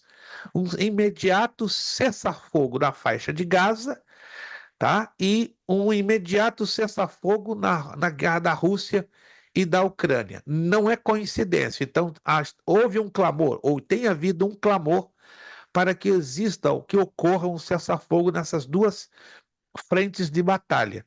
Só que não vai ocorrer assim tão fácil, entende? Esse cessar-fogo. De forma mais imediata, sim, vai acontecer na questão de Israel, Hamas e Hezbollah. Quando isso acontecer, vai se deflagrar o acordo de paz que vai ser celebrado entre árabes e israelenses. E quem vai ser o protagonista ou o mentor deste acordo de paz? O anticristo. Então, o anticristo vai estabelecer este acordo de paz. Estamos bem próximos. Dizer para a senhora o tempo que nos distancia é impossível, né? Porque pode acontecer de hoje a poucos dias, de hoje a poucas semanas, de hoje a alguns meses, né? Mas eu me recuso a acreditar que isso poderá levar muitos anos pela frente. Na verdade, tem muita coisa que ainda vai acontecer no cenário profético que vai deixar o mundo de boca aberta, de boca aberta, de boca aberta. E o fato que vai deixar mais ainda de muita gente, sobretudo a Igreja de Cristo, não preparada, não vigilante, de boca aberta, vai ser definitivamente esse acordo de paz celebrado pelo anticristo, que vai trazer o final de todas as hostilidades entre árabes e israelenses, permitindo a construção do terceiro templo. Diga-se de passagem, já está tudo pronto da parte dos judeus para o levantamento do terceiro templo. Só está esperando o acordo de paz. Por quê? Porque o acordo de paz vai permitir a construção do terceiro templo em solo islâmico, em solo muçulmano, ao ladinho da atual mesquita de Omar ou Domo da Rocha, ali em Jerusalém. Então, eu sugiro a senhora dar uma olhadinha nos jornais de 3 a 6 semanas atrás, que a senhora vai observar esse clamor desse cessar-fogo nessas duas frentes de guerra, ou seja, Rússia e Ucrânia, e Hamas, Israel e Hezbollah. Perfeito? Ao seu Outra ver, pergunta. a Sim, gente possa ser que não chega a 2030. é complicado dizer isso, mas Uhum, os indícios estão apontando que não. Não podemos colocar datas, deixo bem claro, não uhum. estamos aqui colocando datas, mas pelo andamento da carruagem, humildemente eu vejo bastante difícil. A gente não pode dizer que de hoje a 2030 a igreja não estará mais na terra. Sim e não. Mas do jeito que a coisa está andando, tudo parece indicando que não. Que a igreja não estará na terra entrando o ano de 2030. Se isso acontecer, vai ser um ato tremendo da misericórdia de Deus em ainda salvar muita gente. Muita gente, mas vai ser bem apertado o negócio. Bem apertado. Então, vamos ficar alerta. Alerta, porque daqui para frente a tampa da chaleira vai ferver e vai voar. Vai ficar mais pesado o negócio. Última pergunta da noite. Josevaldo. Rapaz, o povo hoje elegeu o monitor das perguntas. Solta, Josevaldo. Pastor, você tem algum comentário a falar sobre o marido da Ivanka Trump, Jared Kushner? Só posso tecer em duas coisas. Camarada altissimamente inteligente. Altissimamente. Então, o Trump está com duas grandes ferramentas nas mãos. Duas, enormes. O indivíduo que o irmão acabou de mencioná-lo, fantástico. E o Elon Musk. Eles vão influenciar no governo do Trump e no governo dos Estados Unidos nos próximos 4 anos, sem uma gota de dúvida. Estes dois homens vão criar um perfil que nunca este país já viu em toda a sua história. E acreditem vocês se quiserem. Estes dois homens serão os responsáveis em criar um perfil de tal maneira que será como um caminho bem trabalhado e trilhado para que quando o anticristo assuma o governo mundial, ele vai ter mais do que nunca os Estados Unidos da América nas mãos. E esses dois estão trabalhando para isso.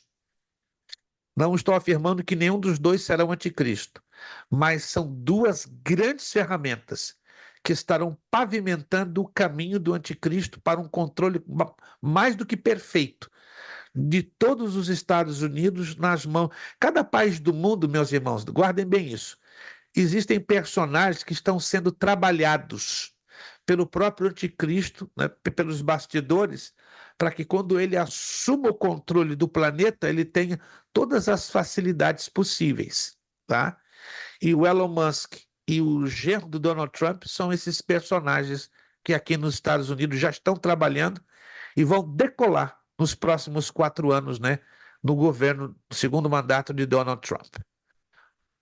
Vamos então fechar, então, vamos terminar então a nossa aula, já são 10h10, meu Deus. Meus irmãos, nosso muitíssimo obrigado pelo carinho, gentileza, pela compreensão, pela paciência de vocês. Obrigado. William, recebido o seu telegrama. Deus te abençoe. Irmão Ednilson, não desapareça, irmão Ednilson. Eu fico triste, eu fico em clamor. Abençoa o teu filho. Obrigado, irmão Ednilson, pelo esforço que teve em estar aqui. Irmão Evaldo, Deus abençoe. Irmão Marcos Tavares, continue bonito, conservado. Só sua esposa e Jesus para cuidarem bem do senhor. Josevaldo, obrigado pela sua participação. Irmã Angélica, obrigado. Pena que seu esposo hoje não pôde estar, mas eu entendo a correria dele, as atividades de trabalho dele são um pouco apertadas, mas acredito que ele estará também mais tarde assistindo a aula gravada. Obrigado, pastor Jurandir, irmã Fabiana, Deus os abençoe. Tá? A qualquer momento, estou aqui em edição extraordinária, aqui não, né? No grupo, né? Com qualquer nova informação, mas voltaremos no dia 12 pelas razões que eu já apresentei aos irmãos, né? Mas mais uma vez, muito obrigado pela compreensão de vocês, pela paciência, estarei dando vocês bônus extras para esta matéria e para a nova matéria, para que, por essas interrupções que estamos sendo forçados a fazê-las, nenhum aluno, claro, sairá no prejuízo. 12 de dezembro, princípios de hermenêutica e de exegese, a matéria mais importante da teologia. Se você achava que era escatologia, você vai se enganar redondamente. Vai ser a hermenêutica e exegese, porque é a chave da correta interpretação do texto bíblico. Vamos pedir. Fale comigo de novo. Olha lá. Olha lá o homem. Pastor, deixa eu falar um comentário. Teria como o senhor Passa. fazer uma passar para a gente as matérias do médium? Sim, a grade, perfeito. Posso passar, posso de hoje para amanhã, porque eu estou só recopilando alguns pequenos detalhes, né, a nível de update, de atualização, mas até amanhã, no final da tarde, eu vou estar postando no grupo as matérias do médio. Quem tiver interesse, né, do grupo da Strong Tower, né, porque não tirando os alunos da Strong Tower, com exceção da irmã Fabiana, que está fazendo esta matéria de formato extra, né? Correto, irmã Fabiana? Só está fazendo aqui formato extraordinário. Já os 7 outros, né? Os 7 da Strong Tower, se quiserem, poderão ou não continuar no médio. Então, eu estarei postando amanhã essa listinha. Eu já tenho ela aqui pronta, né? Mas eu estou fazendo só um pequeno ajuste na posição das matérias, mas amanhã mesmo já estarei postando no grupo. Vamos pedir nosso irmão Ednilson. Isso, irmão Ednilson vai estar, por favor, abrindo o seu áudio e nos abençoando com uma palavra de oração, agradecendo e nos despedindo. Vejo vocês, repito, de forma muito excepcional, não porque eu queira, porque eu estou sendo forçado, né? Próxima quinta, dia de ação de graças, não temos aula. Dia 5, eu tenho esse compromisso a 3 horas e meia de viagem daqui da minha casa, tenho que dar essa assistência à minha esposa.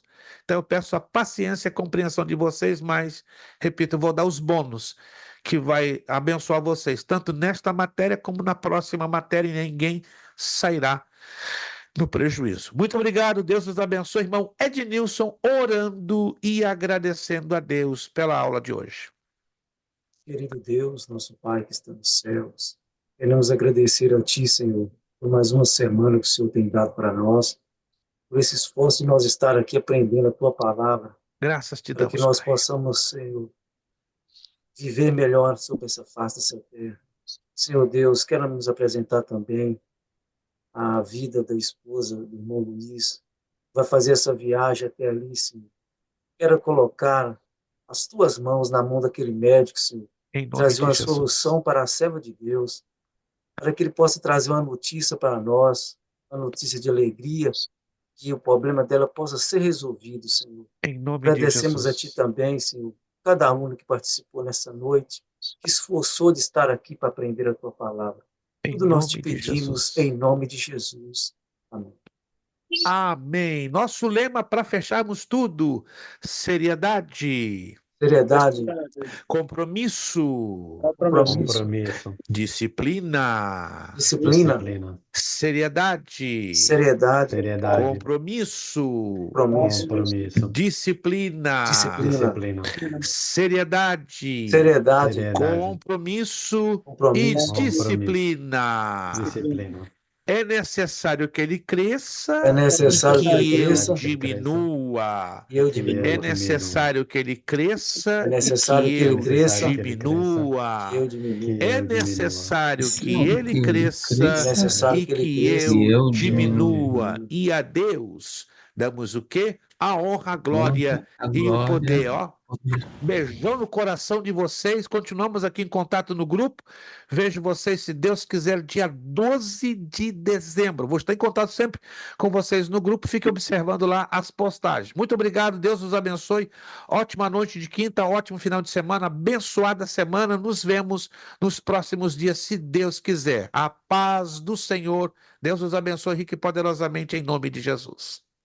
Amém.